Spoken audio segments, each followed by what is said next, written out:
Hello, dear students. How are you? This is me, Heather sir. So, students, welcome you all to my YouTube channel, Voice of Study. Voice of Study YouTube channel पे आप सभी students का welcome है. So today we are going to discuss about class 10th English subject के अंतर्गत जो अपनी book है फर्स्ट फ्लाइट, उसकी 6 पोएम है जिसका टाइटल है अमांडा. तो इसको हम लोग आज डिस्कस करेंगे, एक्सप्लेन करेंगे पोएम को. इससे पहले आपको इन्फॉर्मेशन दे दें कि पोइट्री सेक्शन में क्लास 10th के स्टूडेंट्स के लिए ये इन्फॉर्मेशन है कि जो भी आपका पोइट्री सेक्शन में टॉपिक है, जैसे कि पोएम से रिलेटेड जो एमसीक्यूज़ हैं और सेंट्रल आइडिया है, एक्सप्लानेशन है, वो सारी चीज़ें कंप्लीट हो चुकी हैं.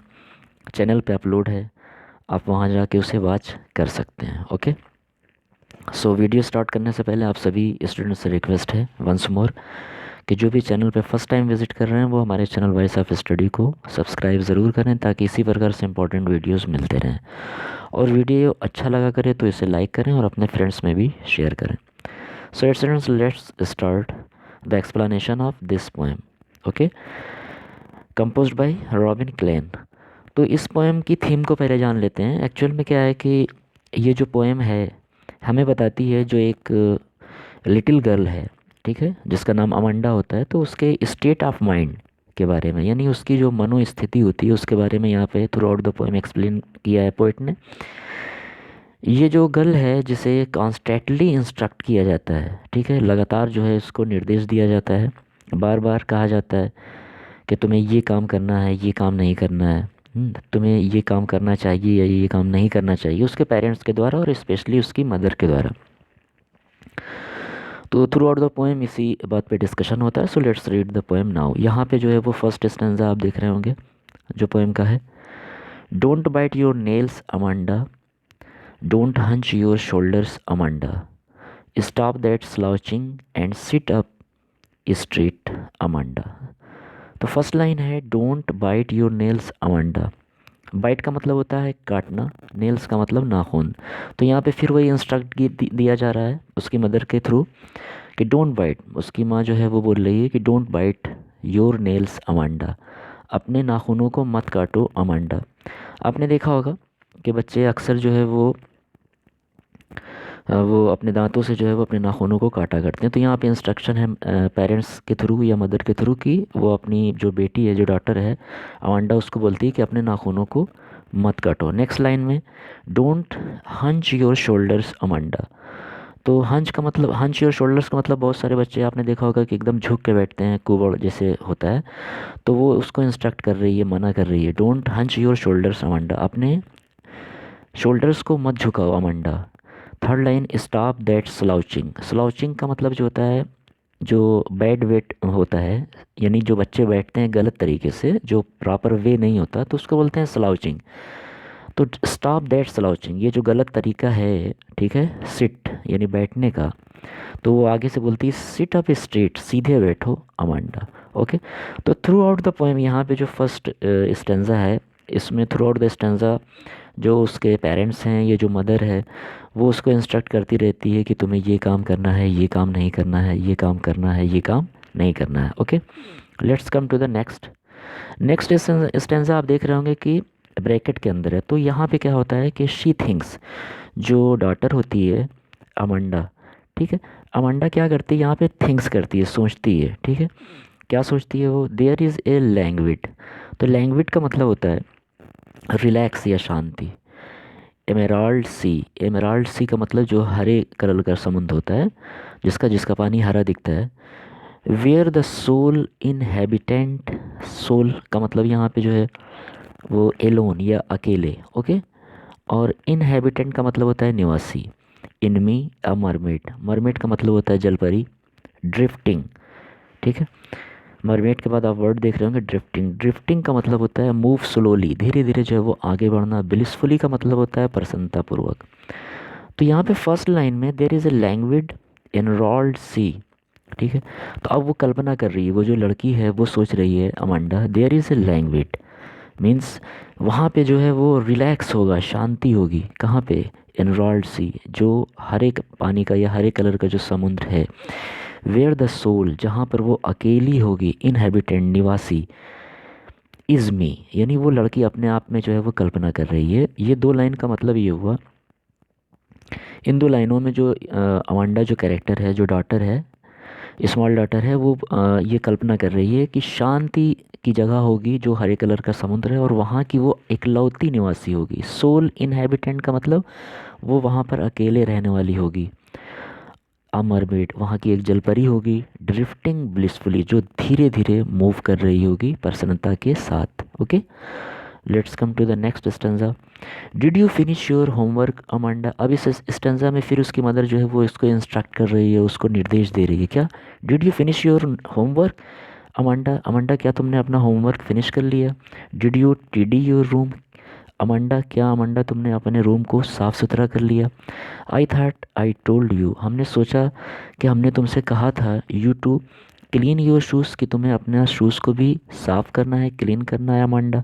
तो ये फिर ये थर्ड स्टेंजा में आप देख रहे होंगे कि इंस्ट्रक्ट किया गया है उसके मदर की तरफ से। ओके, तो नेक्स्ट स्टेंजा में फिर यहाँ पे जो है वो ब्रेकेट है, आप देख रहे होंगे ब्रेकेट बना हुआ है, यानी यहाँ पे वो जो अमांडा है, जो डॉटर है, वो क्या कर रही है? इमेजिन कर रही है। ठीक है, वो कल्पना कर रही है। यहाँ पे क्या इमेजिन कर रही है?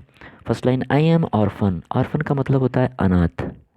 ठीक है, जिसके पेरेंट्स ना हो, तो आई एम ऑर्फन, वो ऐसा कल्पना कर रही कि हम काश के अनाथ होते। रोमिंग द स्ट्रीट, रोमिंग का मतलब होता है इधर उधर भटकना।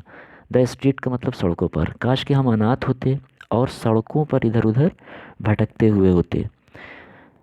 आई pattern soft dust with my hast. Hast का यहाँ पे जो मीनिंग है आप देख रहे होंगे, इसका मतलब होता है शांत। यहाँ पे जो हस्ट है इसका मतलब है शांत। तो आई पैटर्न, पैटर्न का मतलब डिज़ाइन बनाते हुए। ठीक है, डिज़ाइन बनाना। आई पैटर्न, मैं डिज़ाइन बनाती हुई।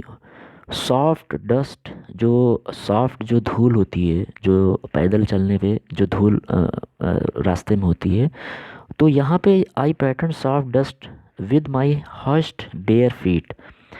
तो जो शांत वहाँ की जो मिट्टी है, जो डस्ट है, उससे जो नंगे पैर से वो चलेगी। आर्फन है तो ज़्यादातर जो मतलब बच्चे गरीब होते हैं तो वो ज़्यादातर बेयर फीट होते हैं। तो वो एक कल्पना करती है कि जो इंस्ट्रक्ट कर रही है उसकी माँ बार बार, अगर वो ऐसा होता कि उसके माँ बाप ना होते, वो अनाथ होती, आर्फन होती, तो वो अपने पैरों से एक डिज़ाइन बना रही होती उन शांत जगह पे, उन साफ डस्ट पे, ठीक है, धूल पे, अपने नंगे पैरों से, बेयर फीट से। Third line, the silence is golden, और जो वहाँ की शांति होती है वो बहुत ही गोल्डन होती, सुनहरी होती। द फ्रीडम इज़ स्वीट, और जो ऐसी जो आज़ादी होती, यानी उसको कोई रोकने टोकने वाला नहीं होता, और वो सड़कों पे जो है, स्ट्रीट पे रोमिंग कर रही होती, इधर उधर भटक रही होती, तो वो जो स्वतंत्रता होती वो बहुत ही स्वीट होती, मधुर होती। Okay, let's come to the next stanza. Don't eat that chocolate. अब फिर यहाँ पे जो है वो रिस्ट्रिक्शन है, कुछ बाउंडेशन है। ठीक है, उसको जो है इंस्ट्रक्ट किया जा रहा है, आदेश दिया जा रहा है, निर्देश दिया जा रहा है उसकी मदर के द्वारा कि don't eat the chocolate Amanda, chocolate जो है मत खाओ अमांडा, ऐसा उसकी मदर बोल रही है। रिमेंबर योर एक्ने, एक्ने का मतलब होता है स्टूडेंट्स जो मुहासे फेस पे आ जाते हैं उनको बोलते हैं एक्ने। तो remember your acne Amanda, Amanda अपने एक्ने को याद करो। उसके फेस पे जो है वो मुहासे होते हैं। You will please look at me when I am speaking to you. Will you please look at me? क्या तुम हमारी ओर ध्यान दोगी? When I am speaking to you, जब हम तुमसे कुछ कह रहे होंगे अमांडा। तो ये उसकी माँ जो है फिर से उसको इंस्ट्रक्ट करती है।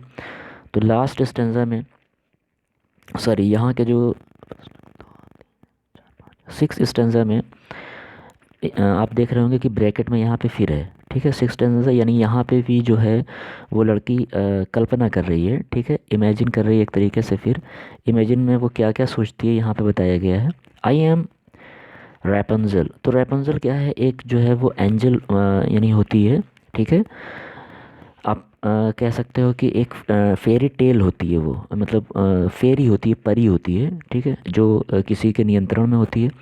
तो वो बहुत ही हाई एक जो टावर होता है वहाँ पे रहती है, और उसके बाल जो है बहुत लंबे होते हैं। जो ये फेरी होती है, परी होती है रेपेंजल, उसका कैरेक्टर, ये एक एक्चुअल में नाम है रेपेंजल। ठीक है, तो ये जो अमांडा कैरेक्टर है इस पोएम में, जिसका नाम अमांडा है, तो वो कल्पना करती है कि हम रुपेंजल होते।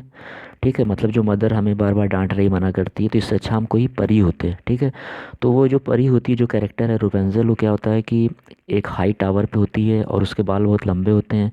तो जिसके नियंत्रण में होती है वो क्या करते हैं, उसके बाल को वो रुपेंजल अपने बाल को लटका देती है बिल्डिंग से नीचे, और वो उसके बाल को पकड़ के ऊपर चली जाती है। तो उसी चीज़ को यहाँ पे डिस्कशन किया गया है, आई एम रुपेंजल। यहाँ पे अमांडा सोचती है मैं रुपेंजल होती। I have not a care, तो I have not a care का मतलब मुझे किसी की भी परवाह नहीं होती। लाइफ इन ए टावर, तो जो टावर है जहाँ पे वो रुपेंजल थी, तो ऐसा अमांडा सोचती है कि लाइफ इन ए टावर, जो टावर की जो लाइफ है, is tranquil and rare. Tranquil का मतलब होता है शांत होती वहाँ की लाइफ, और रेयर का मतलब यहाँ पे ये है कि कम। बट यहाँ पे ट्रैंक्विल एंड रेयर का मतलब होता है कि मुश्किल से मिलने वाली लाइफ है, मतलब काश कि हम उस टावर पे होते जहाँ पे वो रुपेंजल थी। Third line, I will certainly never let down my bright hair, तो श्योर ही, पक्का, 100% क्या होता है, I will never let down, मैं कभी भी नीचे नहीं करती, माई ब्राइट हेयर, अपने ब्राइट हेयर को, अपने चमकीले बालों को। Let's come to the last stanza of this poem. Stop that sulking at once Amanda. Sulking का मतलब होता है स्टूडेंट्स के रूठ जाना, ठीक है, नाराज़ हो जाना। तो ये जो रूठना है इसको बंद करो अभी तुरंत, अमांडा, उसकी माँ बोलती है। You are always so moody, तुम हमेशा जो है इतनी क्रोधित होती हो, अमांडा, उसकी मदर बोल रही है। Third line, anyone would think that I nagged, nagged का मतलब होता है डांटना, एट यू अमांडा, तो कोई भी सोच सकता है, कोई भी सोचेगा कि मैं जो है वो तुम्हें डांट रही हूँ, अमांडा। तो यहाँ पे थ्रू आउट द पोएम जो है वो उसके पेरेंट्स या प्रोबेबली जो है ज़्यादातर उसकी मदर उसको इंस्ट्रक्ट करती है, और वो लड़की जो है कल्पना करती है कि काश हम एक जो है वो अनाथ होते।